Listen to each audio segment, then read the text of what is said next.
Welcome to the LSU Sports Insider, brought to you by the journalists at The Advocate, NOLA.com, and the Times-Picayune. Perryn Keys here hanging out on a Monday morning, late Monday morning with the one, the only Koki Riley, who is back on the podcast after quite an absence. We had other things obviously to tend to.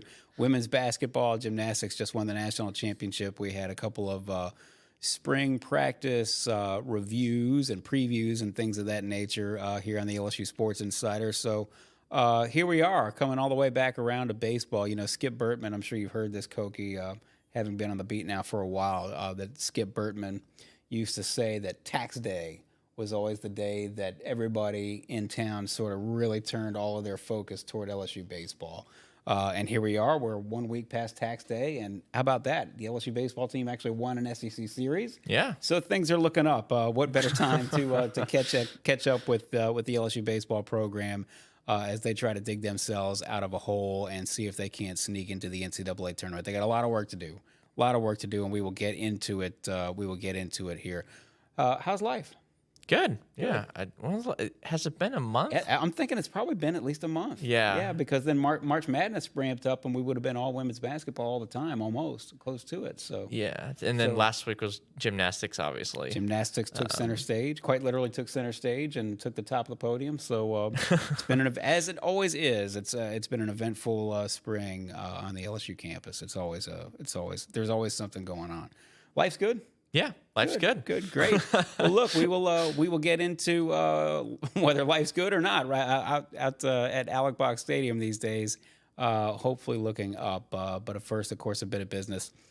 You know that the Advocate's always been the number one destination for all things LSU. We just got done talking about it. Look, women's basketball, gymnastics, baseball, men's basketball, spring football practice, all of it's going on. And nobody covers LSU like the Advocate. So please subscribe if you haven't already. To do that, you go to theadvocate.com/subscribe.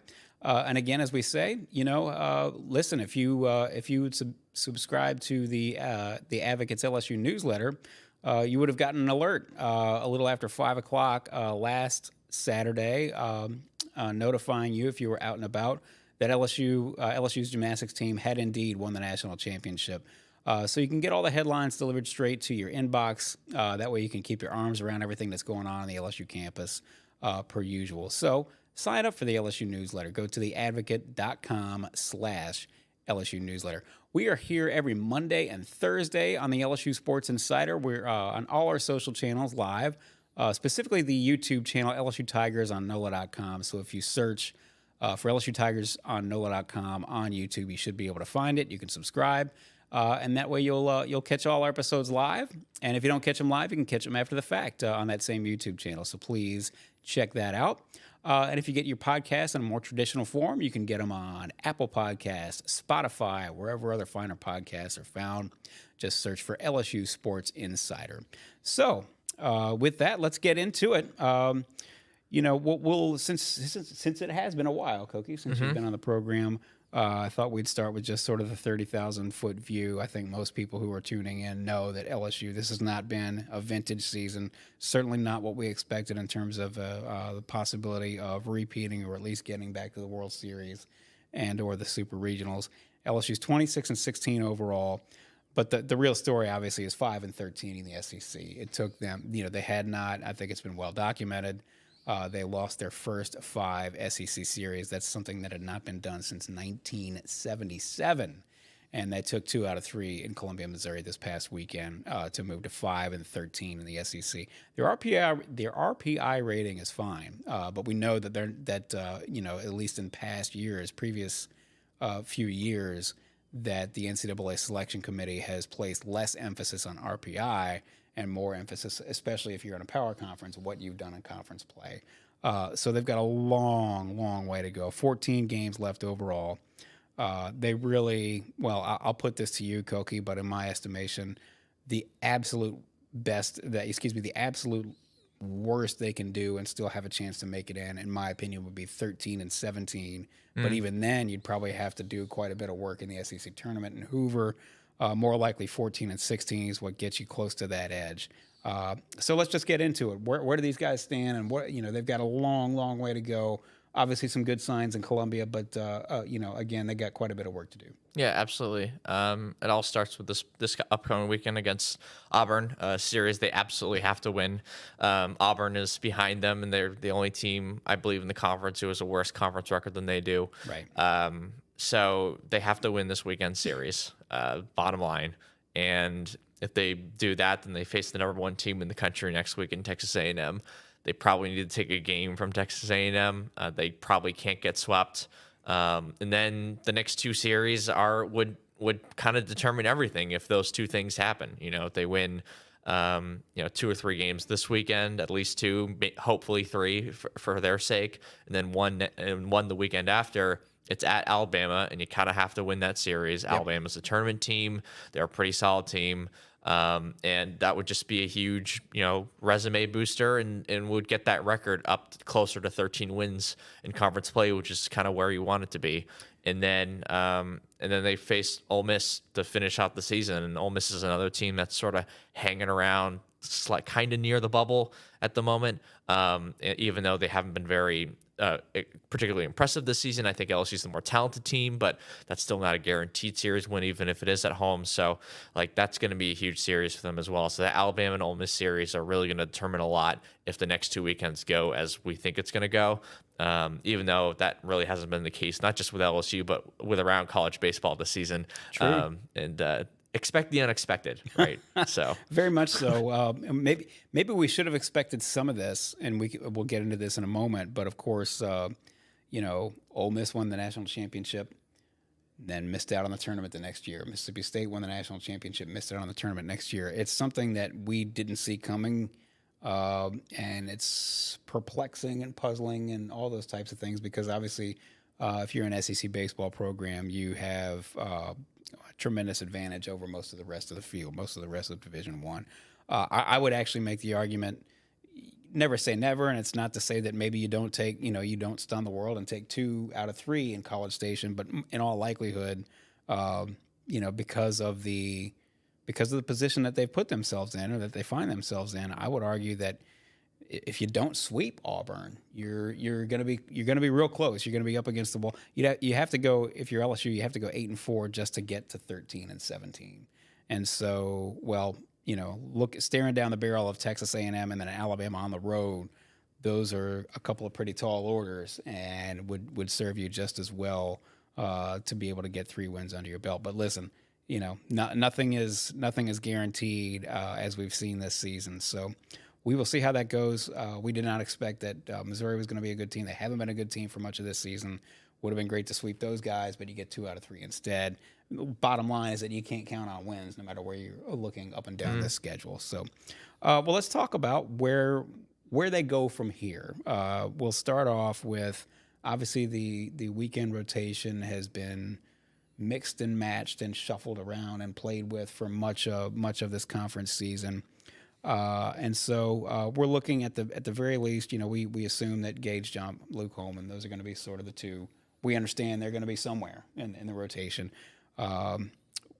Not necessarily a surprise moving forward if we see Nate Ackenhausen as your Sunday starter.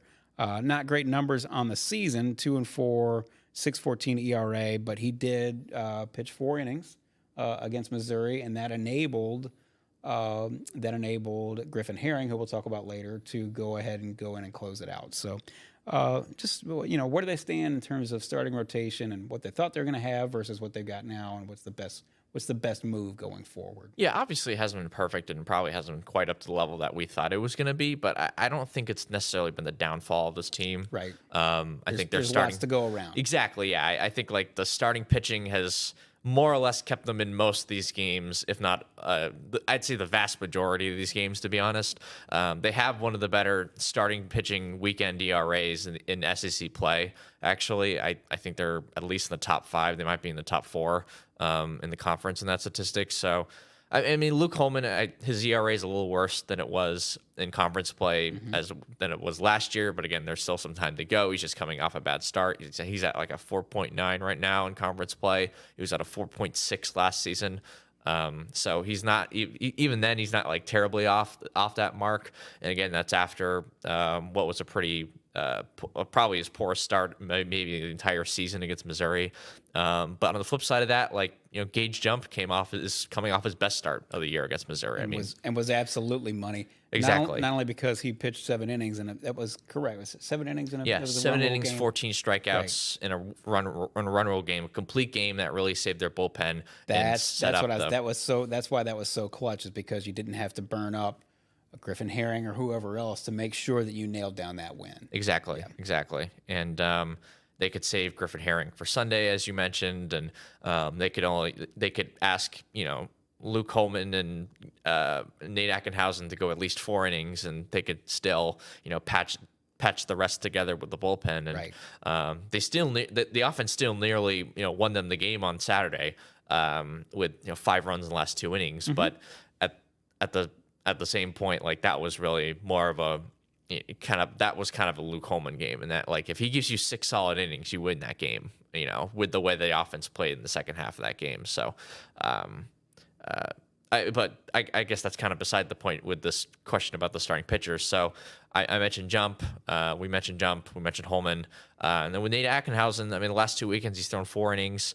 Hasn't induced a ton of swing and miss, but he's done a much better job of locating his stuff in the lower half of the zone. He's done a good job of mixing in his changeup. And yeah, location is always huge for a pitcher, and for a guy like him, he has to locate his stuff low in the zone because he doesn't necessarily have the most explosive stuff up in the zone. So you can mix that in with his really good changeup. He's one of the best changeups on the team. And you get yourself a guy who can get through the order once or twice, and that's exactly what he's done in these 4 innings. And when you set up your bullpen, when you're in an advantageous scenario where you can set up your bullpen and have a guy like Griffin Herring pitch on a Sunday, that's how you can win Sunday games. And that's exactly what they did this past weekend. And if and when you can't rely on, you let's just say you used Griffin Herring already, or you want to save him for a particular spot, where it can go long. Mm-hmm. And these other spots, they seem to have made it, twice to the lineup, and then they start running relievers out there. Not just one guy to try to finish it off. You run several guys out there, presumably because if you're a hitter, you don't want to have to keep facing different guys with different deliveries, different arm slots, all that stuff. And so you have to, it's forcing that lineup to readjust. I wanted to actually, being that we're talking about the bullpen, I wanted to bring this up. I'm sure you've been paying attention and noticed this as well. Probably out of necessity, but a little bit of change in philosophy. We're seeing more of guys like Cam Johnson, mm-hmm. or Micah Bucknam, more of Aiden Moffett. You're talking about a couple of guys there who can obviously throw from the left side. Of course, they had this staff is left-handed heavy, but these are pitchers with different attributes than maybe Jay Johnson was relying on earlier in the season. Yeah, younger guys with explosive fastballs. Yes. And with some control questions as well. Right. And the results have been better than what we saw in the first I'd say more like 4 weeks in the season, because they kind of implemented this in the 5th week. Uh-huh. The first 4 weeks of SEC play, but at the same time hasn't been perfect either. Right. But these guys are talented, right. So it'll be interesting to see how this sort of shapes out this weekend and moving forward, and seeing how much they're going to sort of stick to this. And then when I talk about the explosive fastballs, maybe some of the control issues, I'm talking with basically just Johnson and Moffett, right. In particular. Bucknam's kind of a different pitcher compared to those two. But with Moffett, his first two innings in SEC play were kind of perfect. Yeah. 2 scoreless innings, and then the 3rd inning he threw against Tennessee, gave up a home run, but still 1 run in 3 innings. You'll take that, right? Especially given what you had seen, but before. But this past weekend, gave up a bunch of inherited runners, gave up an earned run himself. It was a rockier performance for him. Maybe part of it had to do with the fact that he's really velocity dependent on his fastball, and every fastball was lower in Missouri because of the weather, because of the wind. So that may have had a part to do with it, but who's to say? And then with Cam Johnson, he doesn't throw quite as hard as Moffett does, but he's still throwing mid-90s from the left exactly. side. That's useful. And I do want to add, though, he has a ton of extension with his fastball, right? So because he's so long and so big, right.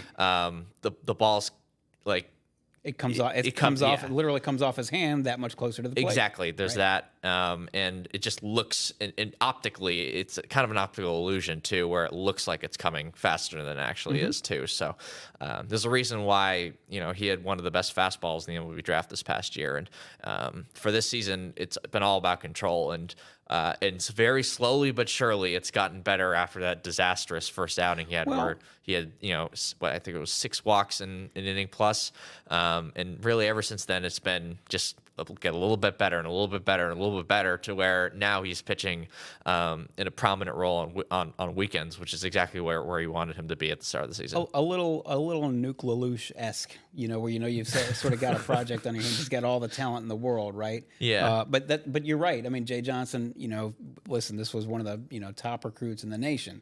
Somebody who you frankly probably didn't expect was going to make it to campus. But instead of just saying, well, hey, this guy's got all the talent in the world, we're going to throw him out there on a Saturday night and let him take the ball and try to get 5 innings. They seem to know from the jump that no, we're going to shepherd him along. And hopefully this is, again, this is 2 Skip Bertman references now in the last 20 minutes, but, Skip Bertman used to call it graduating. They would, the younger pitchers, you want to see them do it for a little while, and then he feels like they've graduated. They've walked across the stage, and there's somebody now who, yes, you can depend on.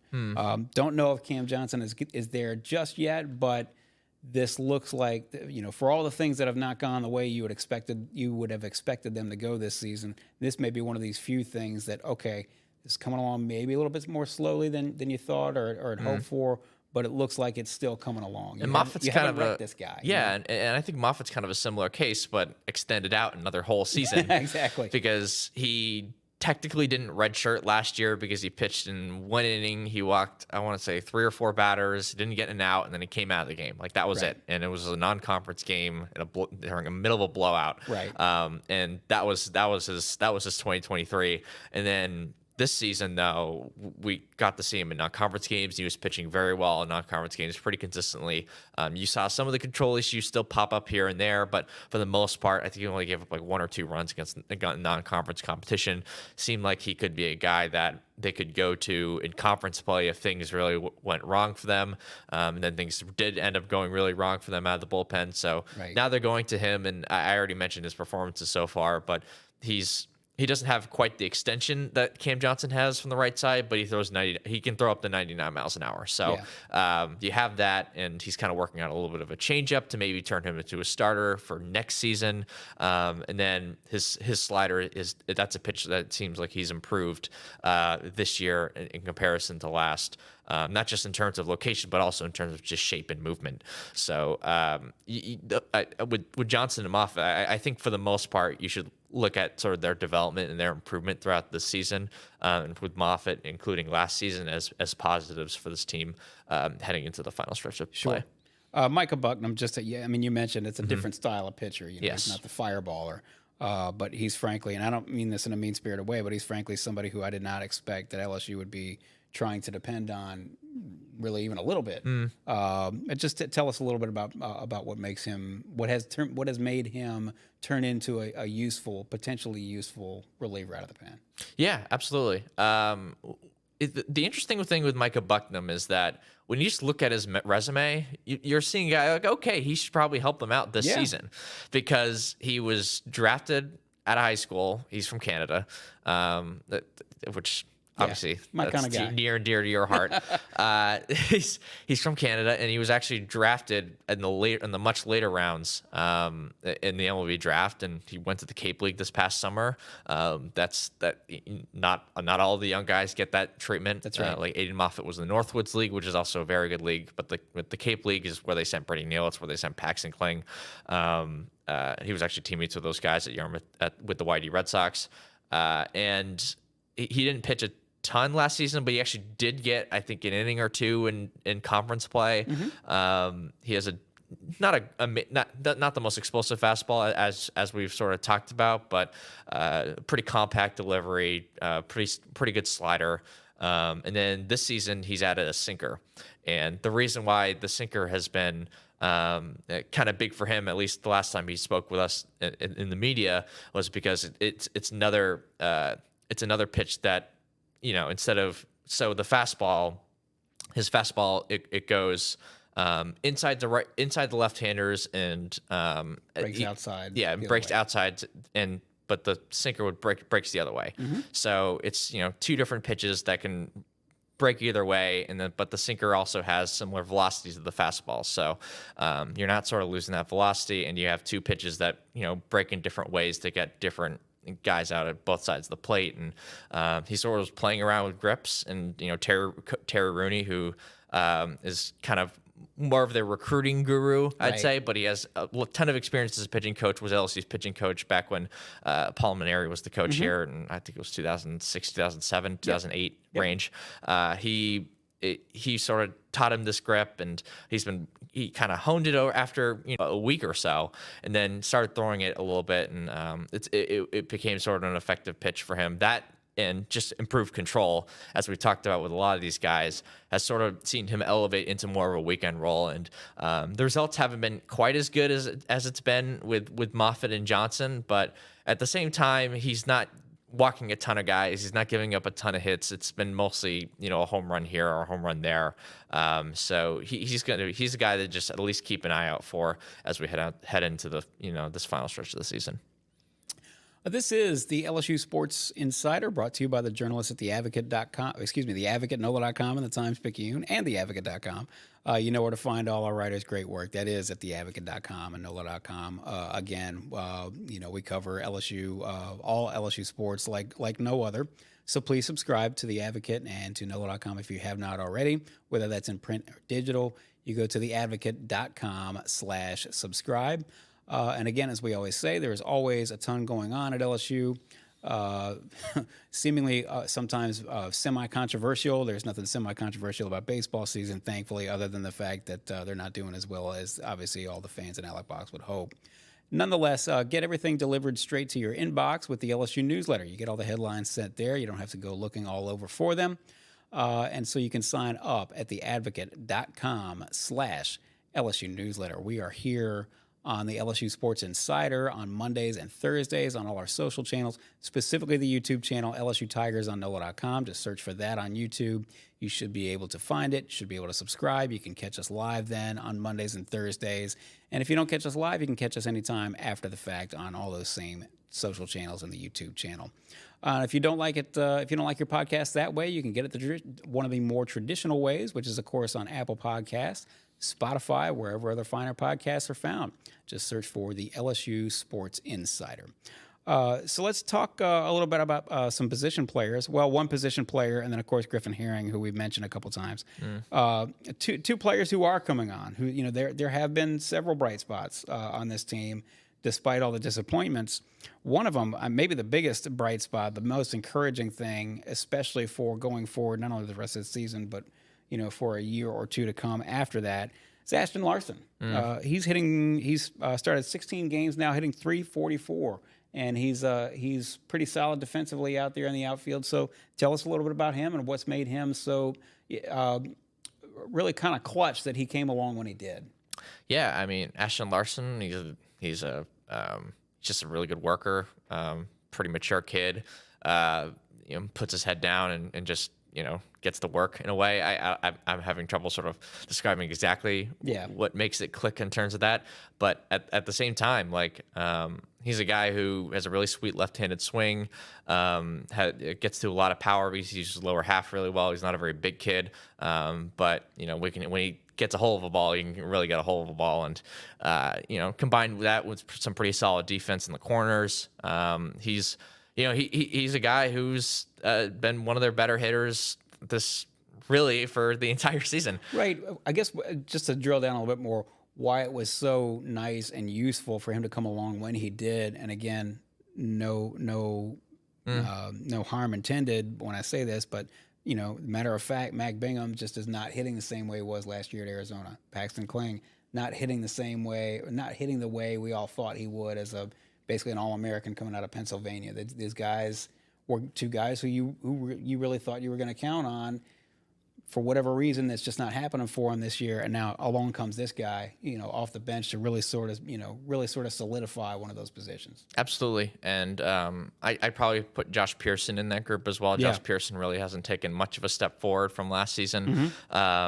So I think like the combination of those three guys not performing quite up to the standards that they have in the past have kind of created a rotation a little bit between the three of them, and has kind of created an opening for Ashton Larson to sort of snatch and not just become an option for them against right-handed pitching, become an option for them against all pitching.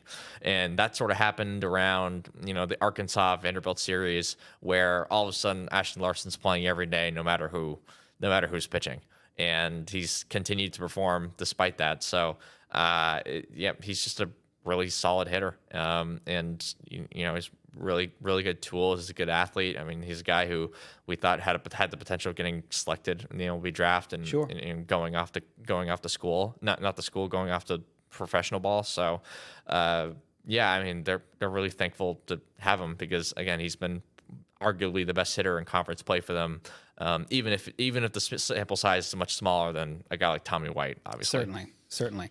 Another player who we'll get back to position players at the plate, but somebody who we'd be remiss certainly if we did not mention just how I hate to keep using the word clutch, but how dominant.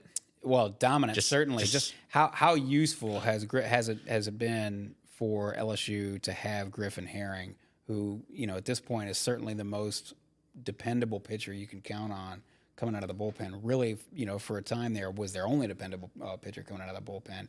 He's 2-0, 2.12 ERA, 43 strikeouts, 9 walks, and I think 29 and a third or 29 and 2/3 innings.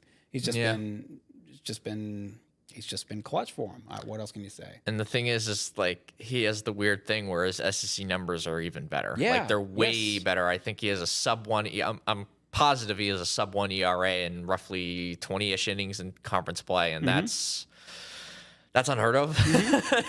And he's not like he's doing this in 1-inning spurts. He's doing this in 3-inning, 4-inning, or even 5 as they did 5 in innings. Columbia. Yeah, as he did in Columbia. And what I think the thing that makes him so effective is that he really only has 2 pitches, but he does such a good job of tunneling those 2 pitches. And what I mean by tunneling is that when it comes out of the hand, it looks like the same exact thing. Right.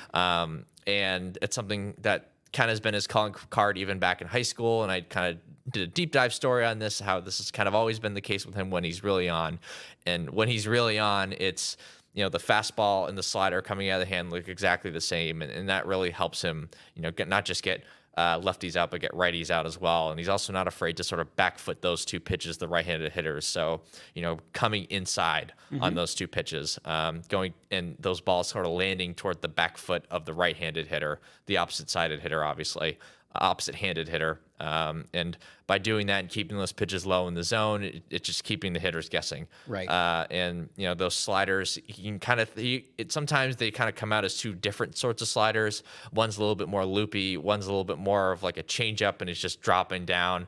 That kind of depends on velocity and how he's sort of releasing it. And also, Jay Johnson's talked a lot about the fact that his fastball, he can kind of turn it into 3 different fastballs, and he can, sort of sink the ball a little bit. He can cut the ball a little bit, and he can also, create some induced vertical break. Maybe not like to an elite level with all 3 of those fastballs, but those kind of all turn into different pitches of their own when they're creating that slight sort of movement as the lights sort of dim here at the studio. But yeah, like combine all that with his ability to locate pitches. He's always been a very intelligent pitcher in terms of he knows exactly how to get hitters out. He's always scouting. He's always, studying scouting reports to really in-depth degree. This is something he's always done even back in high school. Then that's also in the story that I wrote about him as well. So he's a very intelligent pitcher. He knows exactly, when he's clicking and what really gets him going. And there's all these intangibles that I'm talking about, all these mechanical things that he's very in tune with. The command has been there too. Yes. I mean, that's maybe the most important thing. Exactly. But there's also like the motivational side of him, like the mental side of him, where he gets angry at the mound on the mound. Like I think that's sort of the best way to put it, even though that's not exactly how he'd put it.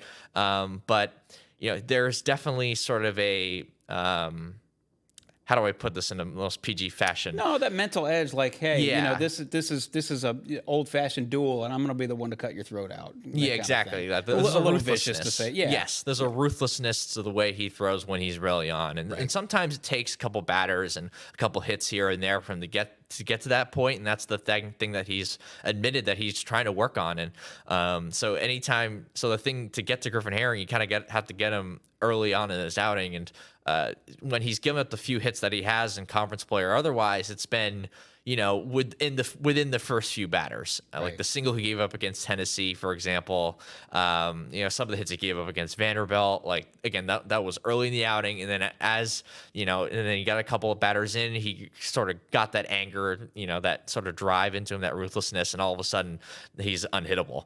And I think that's something that just to keep an eye out for as we move on. And that was something also his high school coach noted too. Like that was sort of the thing that he had in high school too, where he needed a few batters and needed sort of being a bit of a pickle for him to really get into that zone. To work himself into a competitive froth. Exactly. Get the opposing dugout, get them sort of screaming at him, like that sort of thing. Yeah, gets him fired up. Yeah. Certainly great to have him. And if you're LSU, wouldn't it be great to be able to save him for it? In other words, you'd maybe ideally, and who knows what's going to happen, in a given baseball game, particularly with these two teams, LSU and Auburn. But wouldn't it be great to go out and win comfortably 7-2 or something like that on Friday night, and then you've got them in your back pocket. If you really get yourself in a spot, you find yourself needing a win, and you're either in trouble or you're in need of bringing a long reliever out. A couple of bright spots here, really throughout. I was going to say really throughout the season, for my money, because and let's not get ahead of ourselves. I'm talking about Michael Braswell. Michael Braswell. I know you were there, obviously in Houston. I'm thinking about the Texas game. Seemed like he found a way to get on base every time, and that's just one game, but it's sort of emblematic of. I think it's well known. Jay Johnson brought him in. We knew he could play defense. His batting average wasn't great when he was at South Carolina. Jay Johnson thought he could make a good SEC hitter out of him. Not every experiment's worked out well for LSU, but this has been an experiment that's worked out well for LSU. He's .463 on base percentage in SEC play, which is about as good as you could ever hope to have. Yeah, absolutely. He does a really good job of taking walks when they're there. I think he's actually kind of improved in this aspect of driving the ball a little bit more, hitting some more doubles. I don't think he's just a home run guy. I think that might be sort of a strength thing, maybe. But at the same time, like he's hitting just a lot more doubles this year than he ever has before. And you're just seeing that in just an improved approach, an improved mechanical approach in terms of, using his core better, using his lower half better, not being as handsy as a hitter, staying back, driving the ball. He's hitting the ball to all fields, really. And he's just done a really good job. And I think he's always had I think one of the reasons why, Jay Johnson thought he could sort of, I guess, quote unquote, fix him as a hitter, is because he already had a pretty good eye at the plate. Like his on base percentages, his walk rates, like they were pretty good at South Carolina. It was just a matter of he just sort of threw his hands at. He just threw his hands at the ball. He was very handsy. He wasn't really driving the ball. Wasn't really hitting doubles. And then now that's what he's been doing at LSU, and he's done a much better job of maximizing contact and even improving the eye at the plate that he already had. So, and really that's been kind of the case with this team over the last 3 or 4 games, is that they've done just a much better job of being selective at the plate and driving the ball. And you saw that with 5 home runs against a pretty decent Nichols team on Tuesday. That's probably one of the better, if not the best, midweek team that they'll face during conference play this season. And then against Missouri, obviously they hit a ton of home runs. Steven Milam hit 2. And I mean, hit one against Nichols and hit one against Missouri. That's a guy who we thought probably wouldn't hit 1 this season. So that kind of comes to tell you that, and Jay Johnson pointed this out, that this team's just doing a much better job at taking strikes. Yeah. And that sounds like a weird thing to say, but as Jay Johnson says, like a strike is better than an out. So what he means by that is you want to be swinging at the pitches that you can drive, not just you don't swing at the strikes. That you can't do anything with, then why Exactly. bother? It's Exactly. live to fight another day, so to speak. Somebody else who's obviously driving the ball very well is the big Grizzly, Jared Jones, 18 homers. He's not going to lead the SEC. I think Charlie kind of looks like he's going to run away with that. Him and Caglione are right. kind of in a bear fight for that. Yeah. But Jared Jones obviously has done his part and then some, 18 homers and hitting 299 now in the season. Yeah, and I hate to say this, it's almost kind of a shame how well he's played for this season for LSU because he's draft eligible. Right. And given the way that he's played, you'd figure that he's going to garner a lot of interest from MLB teams. And I can say the same exact thing for Griffin Herring, even if Griffin Herring hasn't quote unquote started. Mm-hmm. He's thrown 3, 4, 5 inning outings, and that's kind of starter innings. And obviously, given that I don't have to explain why he's been so good or why MLB teams would be interested in him because of what we just talked about. But he's definitely a guy who. Those are two guys who are sophomores but are draft eligible who will get a lot of interest from Major League Baseball. How that will turn out, we have a couple months before we can get into that. Right. But I do think it's worth noting. But with Jared, he's improved a ton defensively. He just seems a lot more agile and comfortable around the base. Comfortable and natural. Would be the word I would use. Yeah, he just seems a lot more natural. He's actually played some time at first base, which last season gave him the time to actually, spend time playing first base. Right. And then at the plate, he's kind of with Michael Braswell. He's just been more selective. He's done a really good job of, battling back with 2 strikes. Right. So this happened a lot in the Tennessee series, especially, but where he'd get down 0-2, he'd get down 1-2, and he'd work a walk. Mm-hmm. And that's the sort of stuff that he wasn't doing even at the very beginning of this season. And right. He's done a much better job of laying off breaking stuff. His stance is sort of improved where he's just a lot more agile, not taking as much of a not having as much of a leg kick, and that's just sort of creating a much more agile approach to the plate and giving him a much better approach with 2 strikes. So, combine all those sort of things and some of the Jay Johnson approach and Jay Johnson philosophy as a hitter, and all of a sudden you're getting a guy who is hitting a lot more homers because when he touches the ball, it goes out. He hit a ball that went 440-ish feet. On Tuesday, one of the longest home runs I've seen an LSU player hit here. Quite frankly, it went over the batter's eye in center field. That's really hard to do. Yep. And he doesn't need to generate a big leg kick and have a giant swing to hit balls out. He has, because he's already got that leverage. Yeah, because he has major league power right now. Maybe it's not 80 grade Jack Caglione hitting the ball 500 feet of power, but he has major league power right now, and it's just a matter of him improving as just a pure hitter. Right. And it's taken a little bit of time, but I think we've definitely seen that with him this season. Both of these guys are, in my opinion, and you feel free to disagree with me, obviously, are sort of emblematic, different types of hitters, obviously, but emblematic of sort of the best of when Jay Johnson gets the most out of somebody, which Jay Johnson's never going to be, just, kill yourself in a weight room and then go out there and rip it. That's not, Jay Johnson's never going to have, he's never going to have somebody take that approach at the plate. It's going to be a whole lot more analytical, a whole lot more technical, a whole lot more thoughtful. Exactly.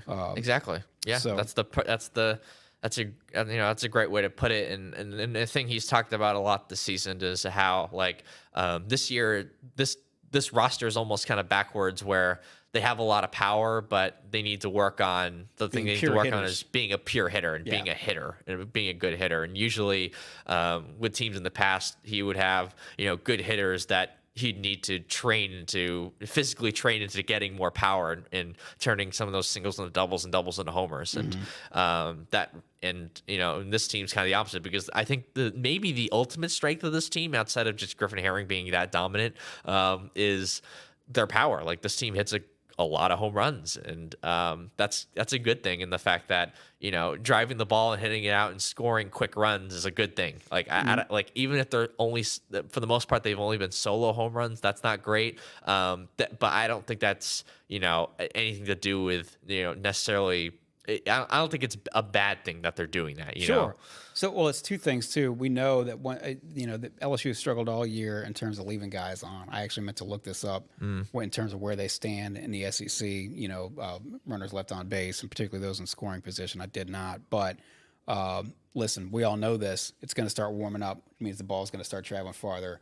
Maybe you can start. Maybe this offense is ready to really sort of start to take off, certainly in a way that it had not taken off for much of this season. And this weekend it should take off because of Auburn. Auburn's just not a very good pitching team. That's right. That's really the problem with that team. I don't think they have anyone who's had more than 4 starts in conference play, which is that's a wild. sign that you're mixing and matching and still trying to figure this thing out, and you haven't figured it out yet. Exactly. That is their problem right now. Right. And they have 4 or 5 pretty good hitters, so it's not gonna be a walk in the park for the pitching staff and their schedule. Auburn's schedule, like we talked about LSU schedule and the 4 or 5 week stretch they had to start this season. Auburn's schedule has been even tougher. But if LSU plays up to their potential, plays like they did even last weekend, they should win this series. So LSU versus Auburn to close this out, 6:30 p.m. Friday, 6 o'clock on Saturday, 1 o'clock on Sunday, all on the SEC Network Plus. You're going to have to stream this to watch it if you're not out at Alec Box. You brought it up. If they win this series, 2 out of 3, listen, you gotta win the first before you can worry about the second and third. But 2 out of 3, is that enough against Auburn? I told you where I stand. It's like you almost feel like you have to sweep these guys, honestly. And of course, we don't know. I mean, who knows? As I said before, maybe you go out there and stun the world and take 2 out of 3 at Texas A&M, and so 2 out of 3 against Auburn doesn't look as bad coming out of the weekend as maybe it would have. But is 2 out of 3 enough? I think barely so, because some examples to use here, like Ole Miss made the tournament the year they won the national championship. They were the last team in, and as everyone knows, they won 14 SEC games, right? And really didn't do much of anything in the SEC tournament. The 2021 LSU team that just snuck into the tournament, they only won 13 conference games. They didn't win a game in the SEC tournament. They were one and done, and they still made it. So you need to be around 13 or 14 conference wins, and I think if they do that, they'll at least have a decent shot of getting in. And I think they need to do that, and they need to win 1 game in the SEC tournament. Right now, actually, funnily enough, they're not in the SEC tournament. No, they're not. And I think if I had to bet right now, just given the way that their schedule has lined out in the second half of the season, they'll make it. But it's not a guarantee either. So first you have to make the SEC tournament. And then you have to win. You have to win this weekend series, and you probably need the sweep. I wouldn't say have to, because there's just still 3 weekends left. Other things are going to happen around the country that you can't really control. The SEC tournament's still very important, because I think so.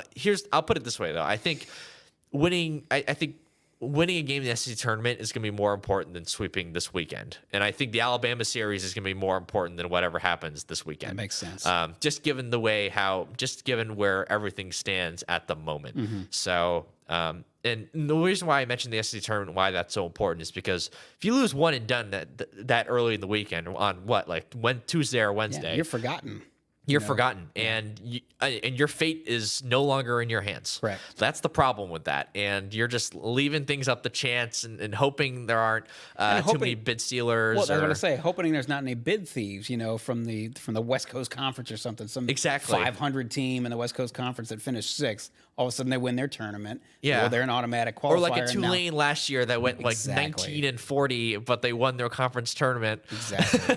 that leaves that much smaller room for error. Exactly. Then. Yes. But if you win a game, you get thrown into the double elimination format. Even if you lose those 2 games, you're out your Friday. Your RPI has gone up a little bit better because of quality of competition too. Exactly. So it's not. So they just have to get into the double elimination format, because once they do that, I wouldn't say it's gravy, because we'll have to see what happens in the regular season. They might still need a win or two. Because they might still need a win or two, or more, or just win out. You never know, because it's baseball, it's unpredictable, right?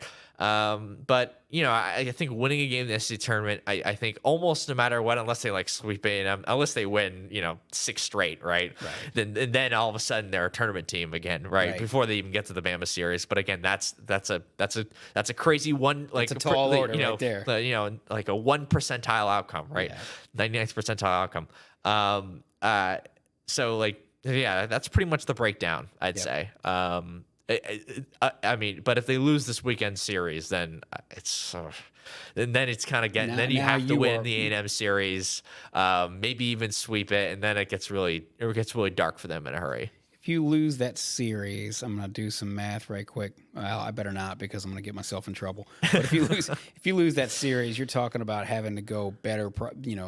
You 6, as you stand right now, you need at least 7 wins. Yeah, probably. As you stand right now, you need we figure you need to they either need to go 8-4 or 9-3 the rest of the way. So now if that includes the number 1 team in the country, and then a trip on the road against a team that could maybe host if things go right for them. So yeah. It will take a lot. It will take a lot. It's not to say it can't be done. We've seen crazier things. Lord knows we've seen crazier things out at Alec Box over the past 30 years. So never say never, and we will see. We will see what happens. But we're past tax day now. The weather is up into the 80s here in Baton Rouge. So it's time. People have got their crawfish boils lined up. They're gonna focus all their energy and attention to the LSU baseball team and the rest of the LSU baseball season to see where exactly the Tigers might wind up. They're almost certainly going to be on the road for the regionals. They will be on the road for the regionals. It's just a matter of whether they can make it in to get to the regionals, and then you see what happens. So. But of course, we will be here for it all. Koki will be there for it all, no matter where the LSU season takes us. And so please stay with us and stick with us and join us. If you haven't already subscribed to The Advocate, go to theadvocate.com/subscribe to join us and join all the fun. And to stay up to date with everything, there's still obviously plenty going on. Listen, the NFL draft is Thursday, Friday, and Saturday. You want to keep up to date with all the LSU draftees going in the draft and where they're going to go. Comings and goings still in the transfer portal with LSU football. The LSU women obviously picked up 3 guards via the transfer portal. Long story short, there's a lot going on. There's always a lot going on in the spring, as we say, out on campus. So to keep your head all the way around it, you can get all the headlines delivered straight to your inbox with our LSU newsletter. And to sign up for that LSU newsletter, you go to theadvocate.com/LSU newsletter. We are here every Monday and Thursday on Apple Podcasts, Spotify, wherever other finer podcasts are found. Just search for LSU Sports Insider. And of course, we're here every Monday and Thursday live on all our social channels, specifically the YouTube channel LSU Tigers on NOLA.com. So search for LSU Tigers on NOLA.com on YouTube. That way you can find us there. You can subscribe, and you can catch us live on Mondays and Thursdays. And if you don't catch us live, as we say, you can always catch us there on that same YouTube channel after the fact. Koki, it's been a pleasure. You got a little break. You're geared up for the stretch run now. We'll see what happens. Pennant chases are always fun, even if this particular pennant chase is trying to get yourself into the SEC tournament instead of winning the SEC championship. So, and in the middle of all this, I'm sure our viewers on YouTube could see the lights went out, or some of the lights went out in the middle of this show. So now I guess Koki and I are going to go have a little candlelight lunch or something. So anyway, we appreciate you guys all tuning in and listening in. For Koki Riley, for Robert Young behind the glass, my name's Perryn Keys. This has been the LSU Sports Insight.